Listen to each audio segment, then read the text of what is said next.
തെരഞ്ഞെടുക്കപ്പെട്ടവരുടെ ശമ്പള പരിഷ്കരണം.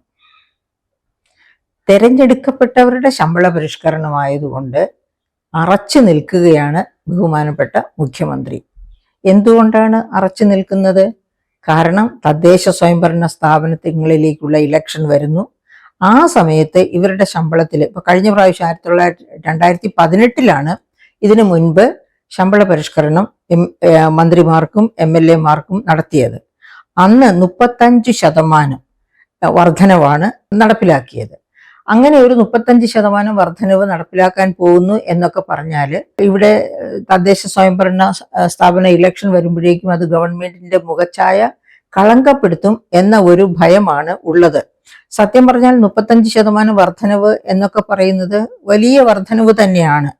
പക്ഷേ നിലവിലിരിക്കുന്ന അവരുടെ ശമ്പള രീതിയൊക്കെ നോക്കുമ്പോഴേക്കും, ശമ്പള സ്കെയിലൊക്കെ നോക്കുമ്പോൾ നമുക്ക് അത് വലിയ വർധനവായിട്ട് തോന്നുകയില്ല. ലോക്കൽ സെൽഫ് ഗവൺമെന്റ് ഇലക്ഷൻ കഴിയുന്നത് വരെ വെയിറ്റ് ചെയ്യേണ്ട ആവശ്യമുണ്ട് എന്നും എനിക്ക് തോന്നുന്നില്ല. ഇവിടെ ഇപ്പോ ഇങ്ങനെ ഒരു, അതായത് ഈ CN രാമചന്ദ്രൻ കമ്മീഷൻ ഇവരുടെ MLA-മാരുടെയും ബഹുമാനപ്പെട്ട മന്ത്രിമാരുടെയും ഒക്കെ ശമ്പള പരിഷ്കരണത്തിനുള്ള റിപ്പോർട്ട് തയ്യാറാക്കി മന്ത്രിസഭയ്ക്ക് സമർപ്പിച്ചു. പക്ഷെ അത് സമർപ്പിച്ചെങ്കിലും തൽക്കാലം അത് അവിടെ ഇരിക്കട്ടെ, തദ്ദേശ സ്വയംഭരണ സ്ഥാപനങ്ങളിലേക്കുള്ള ഇലക്ഷൻ കഴിയട്ടെ എന്ന രീതിയിൽ ബഹുമാനപ്പെട്ട മുഖ്യമന്ത്രി അത് മാറ്റിവെച്ചു എന്നാണ് നമ്മൾ മനസ്സിലാക്കുന്നത്. അപ്പം എന്തായിരുന്നു 2018 ശമ്പള പരിഷ്കരണം? ആ ശമ്പള പരിഷ്കരണം അനുസരിച്ച് എത്രയാണ് ഇപ്പോൾ ഓരോരുത്തർക്കും കിട്ടിക്കൊണ്ടിരിക്കുന്ന ശമ്പളം? അത് നമുക്കൊന്ന് നോക്കുന്നത് നന്നായിരിക്കും. MLA-മാരുടെ ശമ്പളം അതായത് 2018 ശമ്പള പരിഷ്കരണത്തിൽ വരുത്തിയ മാറ്റങ്ങളാണ് ഉദ്ദേശിക്കുന്നത്. MLA-മാരുടെ ശമ്പളം മണ്ഡലം അലവൻസ്, ടെലിഫോൺ അലവൻസ്, യാത്രാ ബത്ത തുടങ്ങിയവ 39,500 രൂപയിൽ നിന്ന് 70,000 ആക്കിയിരുന്നു. 39,500 രൂപയിൽ നിന്ന് 70,000 രൂപയാക്കി വർദ്ധിപ്പിച്ചിരുന്നു. അതായത് 35% വർധനവ് എന്നാണ് ഉദ്ദേശിക്കുന്നത്. മന്ത്രിമാരുടെ ശമ്പളം 55,012 നിന്ന് 97,429 രൂപയായും വർദ്ധിപ്പിച്ചിരുന്നു. അപ്പോൾ മന്ത്രിമാരുടെ ശമ്പളത്തിന് പുറമെ മന്ത്രിമാർക്ക് ശമ്പളത്തിന് പുറമെ വേറെ ഒരുപാട് ആനുകൂല്യങ്ങളുണ്ട്. എന്തൊക്കെയാണ് ഈ ആനുകൂല്യങ്ങൾ? കിലോമീറ്റർ അടിസ്ഥാനത്തിൽ പരിധിയില്ലാത്ത യാത്രാ ബത്ത, അതാണ് ഒന്നാമത്തെ ആനുകൂല്യം. അതുപോലെ മന്ത്രിമാർക്ക് വാഹനം, അതുപോലെ തന്നെ വസതി. നമുക്കറിയാം, വസതി മോടി പിടിപ്പിക്കാനൊക്കെ വേണ്ടി മുഖ്യമന്ത്രി അടക്കം ബഹുമാനപ്പെട്ട മന്ത്രിമാരൊക്കെ ചെലവഴിക്കുന്ന കോടികളുടെ കണക്കൊക്കെ നമ്മൾ കേട്ടിട്ടുണ്ട്. അപ്പൊ അങ്ങനെ മന്ത്രിമാർക്ക് വാഹനം, വസതി, പേഴ്സണൽ സ്റ്റാഫ് അംഗങ്ങൾ എന്നൊക്കെ പറയുമ്പോൾ നമുക്കറിയാം ആവശ്യത്തിലധികം, അതായത് ഇന്ത്യയിൽ കേട്ടുകേൾവി ഇല്ലാത്ത അത്ര പേഴ്സണൽ സ്റ്റാഫ് അംഗങ്ങളെ അപ്പോയിന്റ് ചെയ്യുന്ന ഒരു സ്വഭാവമാണ് കേരളത്തിലെ മന്ത്രിമാർക്കുള്ളത്. അപ്പോൾ ഇനി ഇങ്ങനെയുള്ള എല്ലാ സൗകര്യങ്ങൾക്കും അലവൻസസ് ഉണ്ട്. അതോടൊപ്പം തന്നെ തിരുവനന്തപുരത്തിന് പുറത്താണ് താമസിക്കുന്നതെങ്കിൽ അവർക്ക് ഗസ്റ്റ് ഹൗസിൽ താമസിക്കാം. അതുപോലെ തന്നെ ഗസ്റ്റ് ഹൗസിൽ താമസിക്കാം, അപ്പോഴും അവർക്ക് ചെലവ് വരുന്നില്ല. പിന്നെ അതുപോലെ തന്നെ MLA-മാർക്കും മന്ത്രിമാർക്കും ഭവന വായ്പ ഫ്രീ ഓഫ് ഇൻട്രസ്റ്റ് ആണ്. അത് നമ്മൾ മറക്കരുത്, ഫ്രീ ഓഫ് ഇൻട്രസ്റ്റ് ആണ് ഭവന വായ്പ. അതുപോലെ ചികിത്സാ ചെലവില്ലാതെയാണ്, അതായത് ചികിത്സാ ചെലവ് മുഴുവനും ഗവൺമെന്റ് ഏറ്റെടുക്കുന്നു. നമുക്കറിയാം, ഇവിടെ നിന്ന് ചികിത്സാർത്ഥം അമേരിക്കയിലൊക്കെ പോയി കോടികൾ ചെലവഴിക്കുന്ന മന്ത്രിമാർ മാത്രമല്ല MLA-മാരും ഉണ്ടായിരുന്നു, ഇപ്പോഴും ഉണ്ട്. പക്ഷേ നമുക്ക് അവരുടെ പേരിലേക്കൊന്നും പോകണ്ട ഇപ്പോൾ. അതുപോലെ തന്നെ കാലാവധി കഴിഞ്ഞ നിയമസഭാംഗങ്ങൾക്കും പെൻഷനുണ്ട്. അതുപോലെ കാലാവധി കഴിഞ്ഞ പേഴ്സണൽ സ്റ്റാഫിനും പെൻഷനുണ്ട്. കാലാവധി കഴിഞ്ഞെന്ന് വെച്ചാൽ അവര് 2 വർഷവും 1 ദിവസവും പൂർത്തിയാക്കിയിട്ടുണ്ട് പേഴ്സണൽ സ്റ്റാഫ് എങ്കിൽ അവർക്ക് ആജീവനാന്ത പെൻഷനാണ് പിന്നീട് ലഭിക്കുക. അതായത് പേഴ്സണൽ സ്റ്റാഫ് 2 വർഷവും 1 ദിവസവും സേവനം പൂർത്തിയാക്കിയിട്ടുണ്ട് ഒരു മന്ത്രിയുടെ കീഴിലെങ്കിൽ ആ പേഴ്സണൽ സ്റ്റാഫിന് ലൈഫ് ലോങ് പെൻഷൻ കിട്ടിക്കൊണ്ടിരിക്കും. അപ്പൊ ഇതുപോലെയുള്ള ആനുകൂല്യങ്ങളൊക്കെ ഇവർക്ക് കിട്ടുന്നുണ്ട് എന്നുള്ളത് ഒരു സത്യമാണ്. പക്ഷെ അപ്പോഴും നമ്മൾ ഓർക്കേണ്ടത്, ഇവിടെ ഒരു മന്ത്രിക്ക് എത്ര ശമ്പളം കിട്ടുന്നു എന്നാണ് നമ്മളിപ്പോ പറഞ്ഞത്. 97,429 രൂപയാണ് ഒരു മന്ത്രിയുടെ ഒരു മാസത്തെ ശമ്പളം. അതേ സമയത്ത് ചില സെക്ടറുകളിൽ, അതായത് ഫോർ എക്സാമ്പിൾ ഇലക്ട്രിസിറ്റി ബോർഡ് എടുക്കുക, ഒരു ഡ്രൈവർക്ക് 1,30,30,000 രൂപ ശമ്പളമുണ്ട്. എന്ന് പറയുമ്പോൾ നിങ്ങൾക്ക് പരിശോധിക്കാവുന്നതേ ഉള്ളൂ. വളരെ വളരെ വിശ്വസനീയമായ സോണിൽ നിന്നാണ് എനിക്ക് ഈ ഇൻഫർമേഷൻ കിട്ടിയിട്ടുള്ളത്. അതുപോലെ തന്നെയാണ് ഒരു പ്രൈവറ്റ് സെക്രട്ടറി, അതായത് ഈ മന്ത്രിമാരുടെ ഒക്കെ കൂടെ നടക്കുന്ന private secretary, special private secretary എന്നിവർക്ക് 1,45,000 രൂപയാണ് മാസ ശമ്പളം. അപ്പോഴാണ് മന്ത്രിക്ക് 97,000 താഴെ മുകളിൽ നിൽക്കുന്നത്. അപ്പൊ 1,45,000 രൂപയാണ് പ്രൈവറ്റ് സെക്രട്ടറി, സ്പെഷ്യൽ സെക്രട്ടറി എന്നിങ്ങനെയുള്ളവരുടെ ശമ്പളം. അതുപോലെ തന്നെ അഡീഷണൽ പ്രൈവറ്റ് സെക്രട്ടറി 1,30,000 രൂപയാണ് ശമ്പളം. അങ്ങനെ ഉള്ള ശമ്പള കാലഘട്ടത്തിൽ അങ്ങനെ ഇവരിത്ര കൂടുതൽ മേടിച്ചുകൊണ്ടിരിക്കുമ്പോഴാണ് നമ്മൾ മന്ത്രിമാരുടെ ശമ്പള പരിഷ്കരണം നീട്ടിവെക്കണോ അതോ ഉടനെ നടപ്പാക്കണോ എന്ന് ആലോചിക്കുന്നത്. തീർച്ചയായിട്ടും ഈ 97,000-ലധികം രൂപ മാത്രം ശമ്പളം പറ്റുന്ന മന്ത്രി, അദ്ദേഹത്തിന്റെ ഡ്രൈവർ, പിന്നെ അതിനേക്കാൾ ഉയർന്ന ശമ്പളം പറ്റുന്ന ഡ്രൈവർ വണ്ടി ഓടിച്ചു പോകുന്ന വണ്ടിക്കകത്തിരുന്ന് പോകുന്നത് തമാശയാണ്. എന്ന് വെച്ചാൽ അവർ കുറച്ചും കൂടി മാന്യമായ ഒരു സമീപനം മന്ത്രിമാർ അർഹിക്കുന്നുണ്ട്. അതുകൊണ്ട് ശമ്പള പരിഷ്കരണം എത്രയും നേരത്തെ നടത്തുക തന്നെ ചെയ്യണം. അത് നേരത്തെ നടത്തുക തന്നെ ചെയ്യണം എന്ന് പറയുമ്പോൾ നമ്മൾ ഓർക്കേണ്ടത്, ശമ്പള പരിഷ്കരണം നടത്തുന്നു എന്ന് പറയുമ്പോൾ നമ്മൾ, അതായത് മണ്ഡലത്തില് ചെലവഴിക്കാനുള്ള തുകയും ഒക്കെ ഇവർക്ക് കിട്ടുന്നുണ്ട്. അങ്ങനെ പലതരത്തിൽ ശമ്പളം വർദ്ധിപ്പിച്ചു കൊടുക്കുക, മണ്ഡലത്തിലേക്കുള്ള ചെലവുകൾക്കും ഒക്കെ ആയിട്ട് യാത്രാബത്ത പോലെ പലതരത്തിലുള്ള ചെലവിനെ പറ്റി നമ്മൾ നേരത്തെ സൂചിപ്പിച്ചു. അതായത് മണ്ഡലം അലവൻസ്, ടെലിഫോൺ അലവൻസ്, യാത്രാബത്ത, അങ്ങനെ പലതും ഉണ്ട്. അപ്പൊ ഈ പറയപ്പെട്ട ഉദാഹരണം മണ്ഡലം അലവൻസ് തന്നെ. കഴിഞ്ഞ ദിവസം നമ്മൾ കണ്ട് ഈ മണ്ഡലം അലവൻസ് ഒക്കെ കൊടുക്കുന്നുണ്ടല്ലോ MLA-മാർക്ക്. കഴിഞ്ഞ ദിവസം നമ്മളൊരു കലിംഗ് സംഗമം കണ്ടു ഇല്ലേ? അത് ശരിക്കും MLA-യുടെ സംഗമം ആയിരുന്നില്ല. കലിംഗ് സംഗമത്തിൽ എന്താണ് സംഭവിച്ചത്?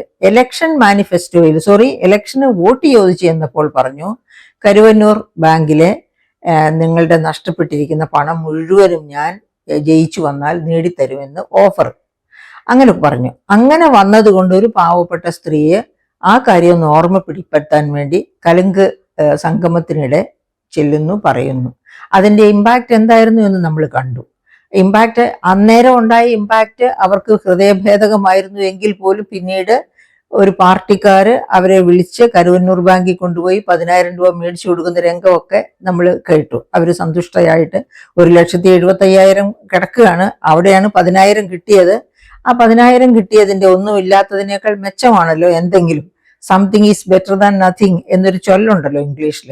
അങ്ങനെ അവർ സമാധാനിച്ച് സന്തോഷിക്കും നമ്മൾ. അപ്പോൾ ഞാൻ പറഞ്ഞു വരുന്നത് എന്താണെന്ന് വെച്ചിട്ടുണ്ടെങ്കിൽ, നമ്മൾ ഇങ്ങനെ ഈ കലിംഗ് സംഗമം ഒക്കെ, അതായത് MLA-മാര് കലിംഗ് സംഗമം പോലെയുള്ള സംഗമങ്ങളൊക്കെ നടത്തുമ്പോൾ അവര് ഇലക്ഷന് നിൽക്കുമ്പോൾ ജനങ്ങളോട് ചെയ്ത വാഗ്ദാനം എന്തായിരുന്നു? ആ വാഗ്ദാനം പാലിക്കാൻ അവർക്ക് ഒരു കടപ്പാടുണ്ട്.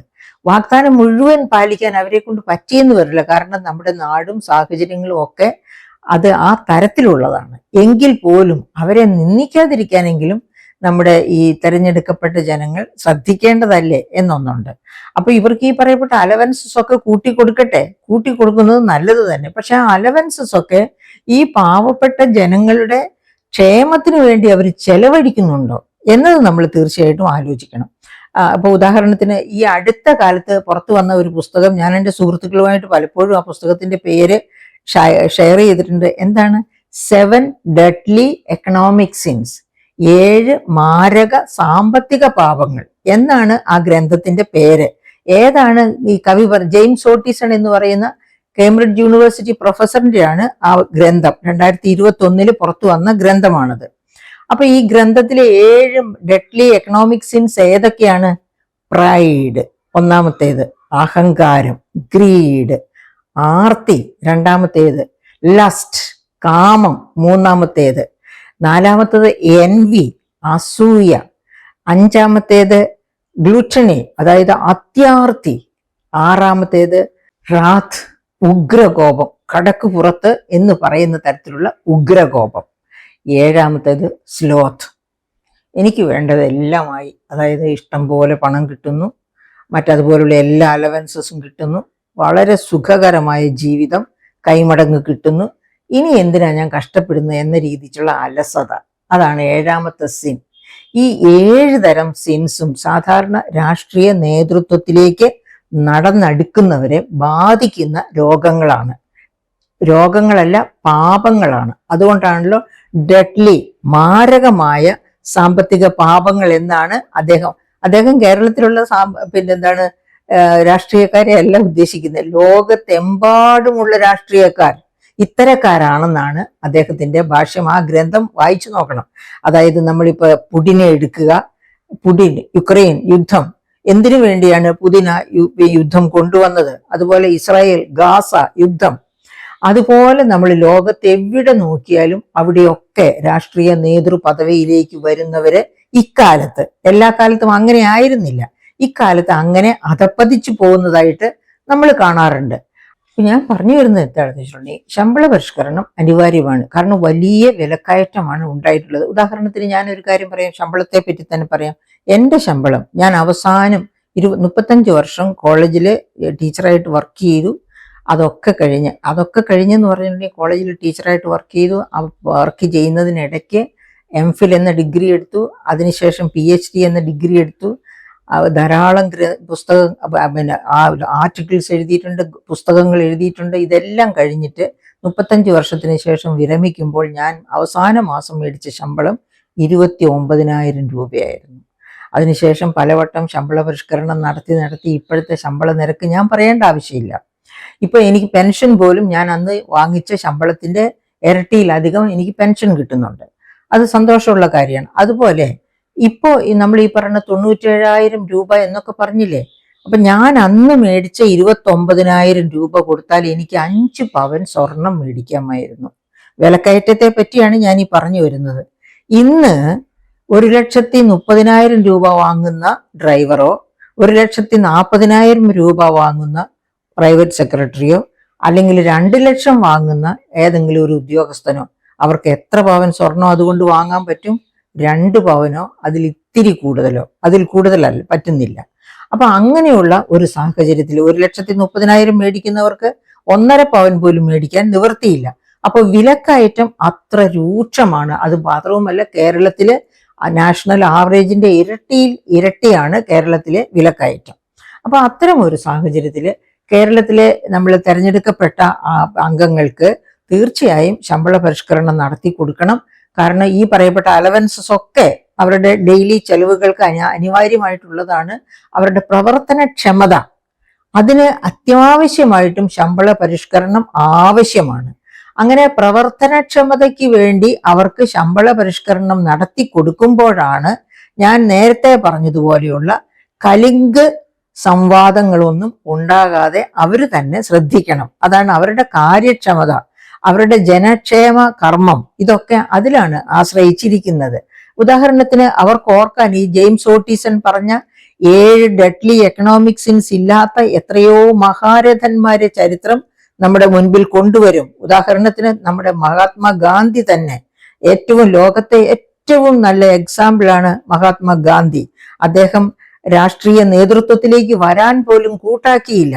അദ്ദേഹത്തിന് വേണമെങ്കിൽ സ്വാതന്ത്ര്യം പ്രാപിച്ചു കഴിഞ്ഞപ്പോൾ എനിക്ക് പ്രധാനമന്ത്രിയാകണം എന്ന് പറയാമായിരുന്നു, അല്ലെങ്കിൽ രാഷ്ട്രപതിയാകണം എന്ന് പറയാമായിരുന്നു. പക്ഷെ അദ്ദേഹം അതിനൊന്നും ആഗ്രഹിച്ച ആളല്ല. അദ്ദേഹം സ്ഥാനമാനങ്ങൾക്ക് വേണ്ടിയല്ല രാജ്യസേവനം നടത്തിയത്, സ്വാതന്ത്ര്യത്തിന് വേണ്ടി എല്ലാ പീഡനങ്ങളും അനുഭവിച്ചത്.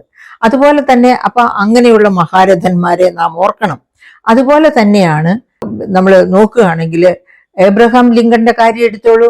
എബ്രഹാം ലിങ്കൺ, അതായത് അമേരിക്കയിലെ കറുത്ത വർഗക്കാർക്ക് സ്വാതന്ത്ര്യം, അവരെ അടിമകളായിരുന്നു, അടിമത്തത്തിൽ നിന്ന് സ്വാതന്ത്ര്യം കൊടുക്കുന്ന ആ പത്രത്തിൽ ആ സർട്ടിഫിക്കറ്റ്, അതായത് കൊടുക്കുന്ന അതിനുള്ള ആ പദ്ധതിയിൽ ഒപ്പിട്ട് പേരിലാണ് അദ്ദേഹം കൊല്ലപ്പെടുന്നത്. അതായത് നീഗ്രോകൾക്ക് സ്വാതന്ത്ര്യം കൊടുക്കുന്നതിനുള്ള ആ പത്രത്തിലെ ആ റിപ്പോർട്ടിൽ ഒപ്പിട്ടതിന്റെ പേരിലാണ് അദ്ദേഹം കൊല ചെയ്യപ്പെടുന്നത്. അദ്ദേഹമാണ് അതിന്റെ കാരണക്കാരൻ, അവരുടെ സ്വാതന്ത്ര്യത്തിന്റെ കാരണക്കാരൻ. ഇനി അത് കഴിഞ്ഞു 100 വർഷം കഴിഞ്ഞിട്ടും ആ നിയമം നടപ്പാക്കിയില്ല. ആ നിയമം നടപ്പാക്കാൻ 100 വർഷം കഴിയുമ്പോൾ ജോൺ എഫ് കെന്നഡി മുൻപോട്ട് വരുന്നു. ആ ജോൺ എഫ് കെന്നഡിയും എബ്രഹാം ലിങ്കണെ പോലെ കൊല്ലപ്പെടുന്നു എന്ന് നമ്മൾ ഓർക്കണം. അങ്ങനെയുള്ള മഹാരഥന്മാർ ഇരുന്ന ഭരിച്ചിരുന്ന രാഷ്ട്രീയ രംഗത്താണ് ട്രംപിനെ പോലുള്ളവർ ഇരിക്കുന്നത്. അപ്പോഴാണ് ഈ 7 ഡെഡ്ലി എക്കണോമിക് സിൻസ് ഈ അടുത്ത കാലത്ത് എന്ന് വെച്ചാൽ ക്രമേണ ഉരുത്തിരിഞ്ഞു വരികയായിരുന്നു. നമുക്കറിയാം മാവോ സേതൂങ്ങിന്റെ കാലത്തൊക്കെ ഈ പറയപ്പെട്ട ഡെഡ്ലി എക്കണോമിക് സിൻസ് ഉണ്ടായിരുന്നു. പക്ഷേ വളരെ കുറച്ചു പേരെ മാത്രമേ അത് ബാധിച്ചിരുന്നുള്ളൂ. ഇപ്പോഴങ്ങനെയല്ല. ഒട്ടുമിക്ക രാഷ്ട്രീയ നേതാക്കന്മാരെയും ബാധിക്കുന്ന രോഗമാണ് ഈ 7 ഡെഡ്ലി എക്കണോമിക് സിൻസ് എന്നാണ് ജെയിംസ് ഓട്ടിസൺ പറയുന്നത്. അപ്പോൾ ഈ 7 ഡെഡ്ലി എക്കണോമിക് സിൻസ് ബാധിക്കാതെ നോക്കേണ്ടത് നമ്മുടെ നിയമസഭയിലേക്ക് തിരഞ്ഞെടുക്കപ്പെടുന്നവരുടെയും മന്ത്രി പുങ്കവന്മാരായി മാറുന്നവരുടെയും ഒക്കെ ഉത്തരവാദിത്തമാണ്. കൂടെ ഞാൻ ഒന്നോടെ പറയട്ടെ, ശമ്പള പരിഷ്കരണം നടത്തി അവർക്ക് അവരുടെ മണ്ഡലത്തെ സേവിക്കാനുള്ള സാധ്യതകൾ തീർച്ചയായിട്ടും ഒരുക്കി കൊടുക്കേണ്ടത് ഒരു ഗവൺമെന്റിന്റെ ഉത്തരവാദിത്തമാണ്. അത് ഇപ്പൊ ഇലക്ഷൻ വരുന്നു, ലോക്കൽ സെൽഫ് ഗവൺമെന്റ് ഇലക്ഷൻ വരുന്നു എന്ന് പറഞ്ഞ് മാറ്റിവെക്കുന്നത് ഒരു കാരണവശാലും, എന്നിട്ട് റിട്രോസ്പെക്റ്റീവ് ഇഫക്റ്റിൽ അത് ഇംപ്ലിമെന്റ് ചെയ്യും. അങ്ങനെ ഇംപ്ലിമെന്റ് ചെയ്യുന്നതും നേരത്തെ നടപ്പാക്കുന്നതും തമ്മിൽ ഒരു വ്യത്യാസവുമില്ല. അവരാ രാഷ്ട്രീയ കള്ളത്തരം, അതായത് ഈ ഞങ്ങള് വളരെ ശ്രദ്ധയോടുകൂടിയാണ്, കുറഞ്ഞ ശമ്പളത്തോടു കൂടിയാണ് നിങ്ങളെ സേവിക്കുന്നത് എന്നൊക്കെ വരുത്തി തീർത്ത് കൂടുതൽ വോട്ട് നേടണം എന്നുള്ള വിചാരം കൊണ്ടാണ് ഇങ്ങനെ തൽക്കാലത്തേക്ക് മാറ്റിവെക്കുന്നത്. പിന്നെ അത് റിട്രോസ്പെക്റ്റീവ് ഇഫക്റ്റിൽ നടപ്പാക്കും. പക്ഷെ അങ്ങനെ പോകുന്നതിന് പകരം ചെയ്യേണ്ടതും അനിവാര്യമായി ചെയ്യേണ്ട ഒന്ന് പേഴ്സണൽ സ്റ്റാഫിന്റെ എണ്ണം ചുരുക്കുക. അതായത് ഒരു കേന്ദ്ര ക്യാബിനറ്റ് മന്ത്രിക്ക് 11 പേഴ്സണൽ സ്റ്റാഫ് മാത്രമേ ഉള്ളൂ എന്നിരിക്കെ ഇവിടെ ഈ 30 പേഴ്സണൽ സ്റ്റാഫ്, 30-ൽ കൂടുതലുള്ള, ബഹുമാനപ്പെട്ട മുഖ്യമന്ത്രിക്ക് 30-ൽ കൂടുതൽ ഉണ്ടെന്നാണ് ഞാൻ മനസ്സിലാക്കുന്നത്. അപ്പൊ 15 വരെ പോകുന്നു എന്ന് പറഞ്ഞാൽ നമുക്ക് മനസ്സിലാക്കാം ഒരു സംസ്ഥാന മന്ത്രിക്ക് എന്തിനാണ് ഈ 30 പേഴ്സണൽ സ്റ്റാഫിന്റെ ഒക്കെ ആവശ്യം. അതൊക്കെ നികുതി ഭാരം, അതായത് ജനങ്ങളുടെ നികുതി ഭാരം വർദ്ധിപ്പിക്കുകയാണ് ചെയ്യുന്നത് എന്ന് ബഹുമാന്യരായ തിരഞ്ഞെടുക്കപ്പെട്ട ഈ നേതാക്കൾ മനസ്സിലാക്കേണ്ടത് അനിവാര്യമാണ്.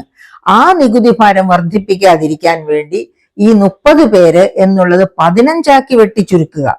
അതാണ് ശമ്പള പരിഷ്കരണം മാറ്റിവെക്കുന്നതിനേക്കാളും അനിവാര്യമായിട്ടുള്ളത്. അതുപോലെ തന്നെ പുറംവാതിൽ നിയമനം നിർത്തൂ എന്ന് ഭരണപരിഷ്കാര കമ്മീഷനാണ് പറഞ്ഞത്. അപ്പൊ ഈ പുറംവാതിൽ നിയമനം, അതായത് PSCയെ പോലും നോക്കുകുത്തിയാക്കിക്കൊണ്ട് വളരെ നല്ല മിടുമിടുക്കർ കയറി വരേണ്ട മേഖലകളിലേക്ക് പുറംവാതിൽ വഴിയായിട്ട് ഇഷ്ടപ്പെട്ടവരെ നിയമിക്കുന്നു. അങ്ങനെ കാര്യക്ഷമത തല്ലിക്കെടുത്തുന്നു. അങ്ങനെ കാര്യക്ഷമത തല്ലിക്കെടുത്താതെ അർഹതയുള്ളവർക്ക് മാത്രം അപ്പോയിന്റ്മെന്റ് കൊടുക്കുക. അങ്ങനെയുള്ളവർക്ക് അവർ അനുസരിക്കുന്ന അർഹിക്കുന്ന രീതിയിൽ ശമ്പള പരിഷ്കരണം നടത്തി അവരുടെ ശമ്പളം വർദ്ധിപ്പിച്ചു കൊടുക്കുക. ഇതൊന്നും തെറ്റല്ല. പക്ഷെ തെറ്റുകൾ, പിൻവാതിലൂടെയുള്ള നിയമനം തെറ്റാണ്. അതുപോലെ തന്നെ 15 പകരം 25-ഉം 30-ഉം ഒക്കെ പേഴ്സണൽ സ്റ്റാഫിന് വെക്കുന്നത് അങ്ങേയറ്റം തെറ്റാണ്. അതുപോലെ തന്നെ PSC മെമ്പേഴ്സിന്റെ എണ്ണം എടുക്കുക. വെറുതെ മറ്റ് സംസ്ഥാനങ്ങളിലൊക്കെ PSC മെമ്പേഴ്സിൽ 6 മുതൽ 10, 11 വരെയൊക്കെയാണ് മെമ്പേഴ്സ്. ഇവിടെ മാത്രം 21, 22 മെമ്പേഴ്സ്.